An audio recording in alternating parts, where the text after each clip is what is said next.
Ini menariknya Bigetron mereka nge-ban Fredrin juga ini biar gak ada efek taunting dari Fredrin buat nangkep Fanny. Oke. Tapi yang balik lagi ini dia match point untuk RRQ Hoshi dan Bigetron Alpha. Satu kemenangan yang harus didapatkan oleh kedua belah tim ini untuk bisa memantaskan kembali posisinya di pemuncak klasemen dan menjadi penutup juga untuk di game terakhir di minggu yang ke-6. Oke, ini dia last game untuk hari ini. Siapakah bos yang sebenarnya? Bigetron the final boss atau raja dari segala raja? MPL, mana tepuk tangannya? Let's go menuju ke last game di match of the day. Alright, dan kita akan kembali melihat gimana ternyata ini dia Moreno dengan satu sosok Lunox yang kita lihat Lunox ketemu sama Harit gak selalu di arah gold lane om. Yap, dan bahkan dipakai buat jadi mid laner. Kalau bicara soal Bigetron Alpha. Ya, ini Bigetron Alpha mereka punya damage yang cukup besar ya. Dimulai dari early game mereka punya Lunox, mereka punya Roger, mereka bahkan punya Eman juga nanti untuk bermain di late game. Jadi kalau kita bicara soal full damage yang bisa diciptakan ya Bigetron Alpha mereka unggul. Tapi kalau dari early gamenya memang masih bisa ditekan satu lane. RRQ Hoshi mereka bisa tutup gamenya di mid game. Aku setuju banget untuk ngomongin segi damage. Bigetron ini sangat cukup bahkan berlebih. Tapi satu hal yang tidak dimiliki dari Bigetron, mereka tidak ada yang bisa mengatasi crowd control.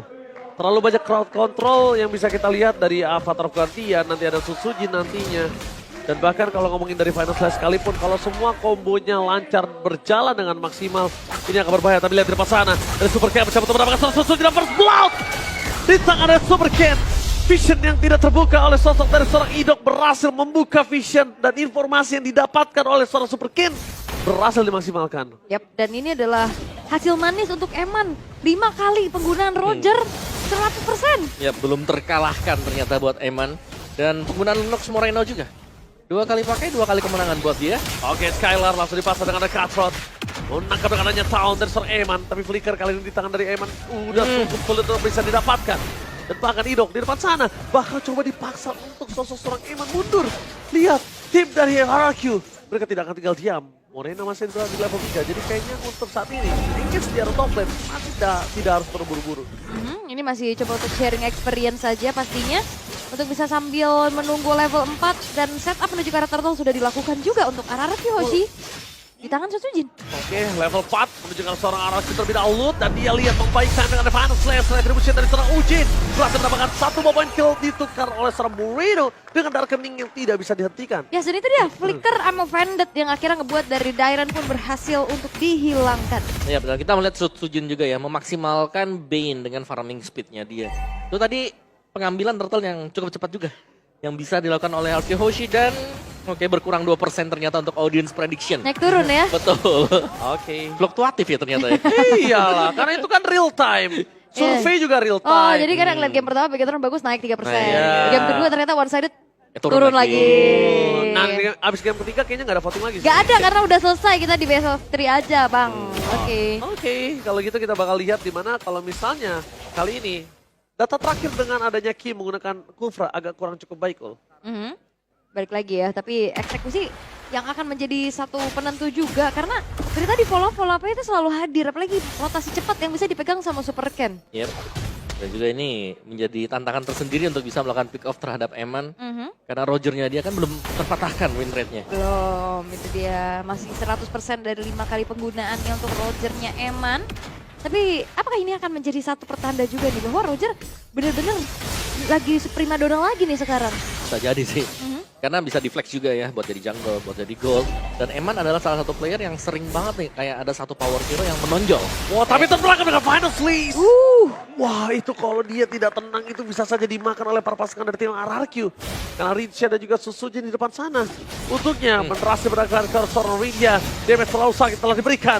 Purify Gaming, Safety dan Order Brilliance ternyata menjadi pilihan terakhir. Mau tidak mau digunakan ketika dia harus menyelamatkan dirinya. Karena buat Arcane Shade-nya sudah dipakai. Terus juga tadi Purify-nya sudah dipakai. Akhirnya jalan keluar terakhir ya udah Brilliance of Order yang dipakai. Wow! Wow. Out of nowhere reach ya. Avatar Guardian yang sangat top point. Tapi masih ada Orb Brilliance. Tapi nampaknya di sini Restoran Child tidak akan tinggal diam. Berhasil mendapatkan Moreno. Mencoba untuk membalikan kembali karena ada Vanessa yang gagal. Cutthroat memfollow yang damage dari Sortiren. Hanya cuma baik time dan Vanessa Hot play! Roleplay Tyrant berhasil memain time kembali dengan sangat maksimal. Tapi dampaknya dari seorang Eman kali ini tidak bisa mendapatkan Tyrant. Dan Tyrant still survive in the midland.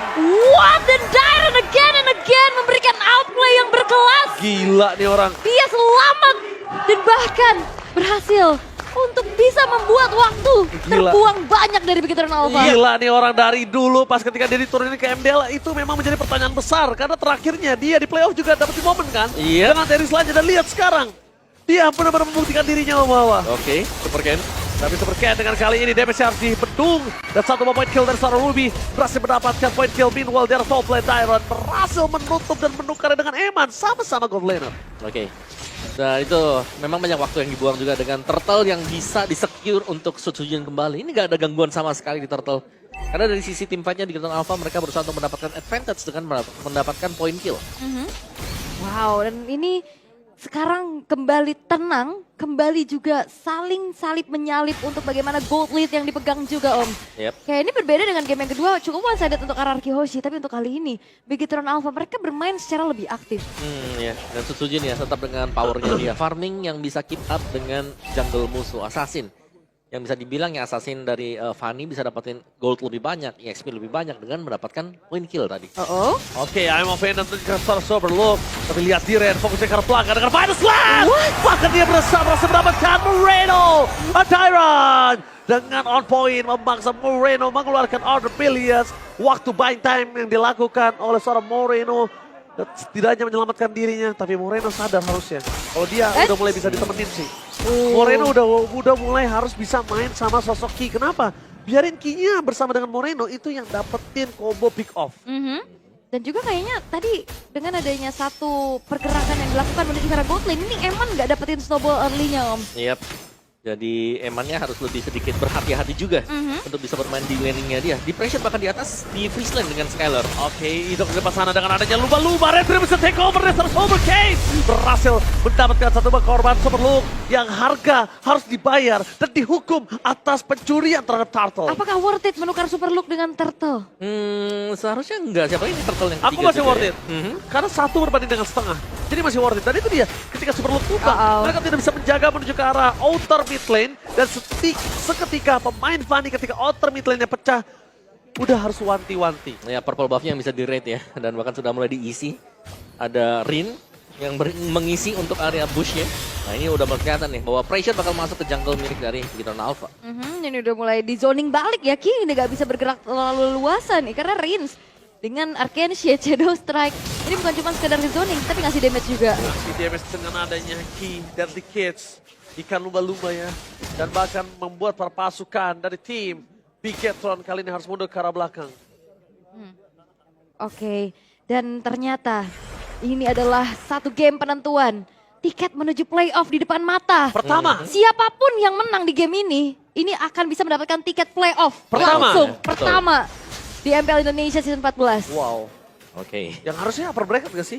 Belum tentu. Belum ya? Belum tentu. Tapi kalau tiket lolos playoff udah pasti. Pasti. Pasti. Jadi perebutannya akan terjadi di game ini. Oke, dikejar Super Ken kali ini dengan freestyle yang dimiliki. Tapi dengan adanya Idok dan juga Skylar yang menunjukkan batang hidung membuat sosok dari seorang Super Ken mundur ke belakang. Baik time, distraction dimanfaatkan dengan baik oleh seorang Eman. Oke. Dan kita akan melihat ya siapa yang akan lolos ke babak playoff karena sementara ini RRQ Hoshi masih dalam keadaan yang cukup unggul nih Om. Walaupun emang nggak banyak sebenarnya kayak di game yang kedua tadi. Dan tim fight-nya kalau mau seperti ini harus hati-hati juga nih. Mereka buat mencoba untuk menangkap karena Super Look. Uh-oh. Hilang begitu saja dengan sangat instan. Membuat Madness Lester saudara berhasil mendapatkan 2. Tapi nampaknya RRQ mereka tidak mau memaksakan keadaan karena fokus utama mereka adalah objektif.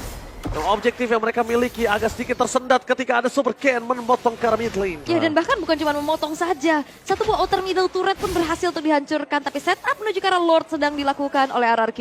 Oke. Ya, Super Ken selalu mendistract ya. Lihat kehadirannya dia potong semua minionnya. Ki dimakan oleh seorang Tyrant. Berhasil mendapatkan Ki. Super Ken bakal coba untuk melakukan take over seorang diri depan sana. Tapi ada Deadly Chance. Ikan sabu-sabu menutup jalan dari seorang Super Ken. Udah ke arah belakang dan belakang Lord. Didapatkan tambahan aja kontes bersama dengan Purple Buff dan Fanny tanpa Purple Buff. Ini lumpuh tak berdaya bagaikan aku tanpa kamu, Amawa. Wow, dan sekarang RRQ Hoshi mereka unggul banyak dan penggunaan Deadly Catch yang tepat untuk bisa membuat dari Super Ken terusir dari area lore tersebut. Efek knockback yang bisa diberikan dari Deadly Catch tadi dan free tadi juga sepertinya untuk Lord yang pertama. Dan Arki Hoshi mereka sedang leading meskipun bukan leading yang terlalu jauh juga. Tapi satu yang pasti Super Ken ya ini dari tadi sangat mengganggu. Karena untuk pergerakan dari Super Ken sendiri ada satu minion yang lepas. Dia bakal mendorong wave minion sejauh mungkin. Oh, dia respect sekali loh. Dia langsung immortality ketika dia tahu dari tadi momentum selalu dibuat ke dirinya. Dan tidak ada yang bisa melakukan pick off terhadap dirinya dengan maksimal. Jadi minimal yang dilakukan oleh Dairon ini buying time plus crowd control yang pasti. Oke. Dan Lunox juga misalnya kalau dari posisi bertahan gini agak sulit ya buat bisa clear lane cepat. Betul sekali. Karena dia bukan high ground defender, tapi dia adalah salah satu hero mid laner pick off. Ini mana para pasukan dari tim Ararkyo harusnya juga nggak bisa masuk lebih dalam. Karena darkening dari Moreno akan sangat cepat menyelesaikan lo. Akan sangat cepat. Masih ada Outer Shield Bestarat juga yang bisa dimainkan tadi. Tapi Idok sudah mengeker dengan Town menuju ke arah belakang. Ki menjadi target utama. Super Ken melakukan flanking menuju ke Sondar. Dan Vanna Slash yang nggak ada siapapun yang terkena. Masih terlalu jauh juga ya dan masih terlalu dalam harusnya. Apalagi ada serangan kejut dari lini belakang dan PR dari RRQ mereka masih punya lane bawah nih. Yang harus didorong terlebih dahulu. Oh, tadi predicted sama-sama dari Superloop gagal. Predicted juga dari seorang Dairon gagal. Tapi nampaknya Dairon kali ini seorang diri nggak boleh dilepas begitu saja. Berani banget. Rizia memasakkan seorang Super King. Miss Cable yang berbahaya membuat seorang Super King terperangkap hampir saja hilang. Tapi Best Turret menjadi target utama dari seorang Skylar. Dengan adanya ikat sapu-sapu yang berhasil mendapatkan satu bomba betul. Nah Dairon Rage gagal. Sound from Idok. Idok menyelamatkan sosok dari sosok Dairon. Satu persatu mereka hancurkan. Lu keterbuka dengan RPS-nya. Karena belakang karena bisa menghentikan pergerakan dari seorang Skylar. Dan ini dia. Best terbuka dengan sangat bebas tuh. Oke, ini sepertinya RRQ juga mereka harus bersabar. Dan Super Ken berupaya. Super Ken berupaya. Best terbuka dengan bebas. Jangan lupakan Neymar memiliki lingkaran bos. Dan ini bencana. The final boss is fallen. RRQ berhasil menyelesaikan tugas terakhirnya.